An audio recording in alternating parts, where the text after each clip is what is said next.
খরগোশ ও কচ্ছপের গল্প। এক ছিল দ্রুতগামী খরগোশ।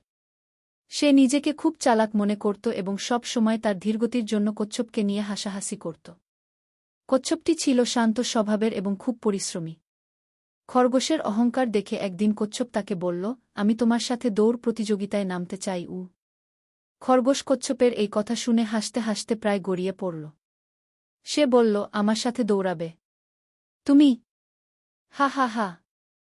ঠিক আছে, কাল সকালে নদীর ধারের বড় আমগাছ থেকে শুরু করে পাহাড়ের চূড়ার বটগাছ পর্যন্ত হবে আমাদের প্রতিযোগিতা।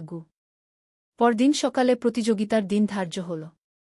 বনভোজনের সবাই সেখানে উপস্থিত হল। শিয়াল মামা দিলেন বাঁশি বাজিয়ে প্রতিযোগিতার শুরু। দৌড় শুরু হতেই খরগোশ বিদ্যুৎ গতিতে দৌড়াতে লাগল। কচ্ছপ তার ধীরগতিতে হাঁটা শুরু করল। কিছুদূর দৌড়ানোর পর খরগোশ পেছনে তাকিয়ে দেখল কচ্ছপ অনেক দূরে পড়ে আছে। খরগোশ ভাবল, কচ্ছপ তো এখনো অনেক দূরে, আমি একটু ঘুমিয়ে নিলে কোনো ক্ষতি হবে না। এই ভেবে খরগোশ একটি গাছের নিচে আরাম করে ঘুমিয়ে পড়ল। এদিকে কচ্ছপ একটানা ধীরগতিতে হাঁটতে লাগল। সে কখনো থামল না, কখনো বিশ্রাম নিল না।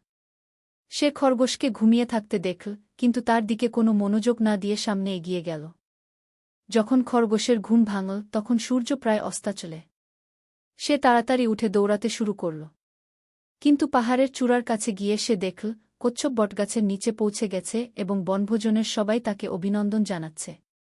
কচ্ছপ বিজয়ের হাসি হাসল, আর খরগোশ লজ্জিত হয়ে মাথা নিচু করে চলে গেল। গল্পের নীতিকথা: অহংকার পতনের মূল এবং ধীরে চললেও জয় সুনিশ্চিত।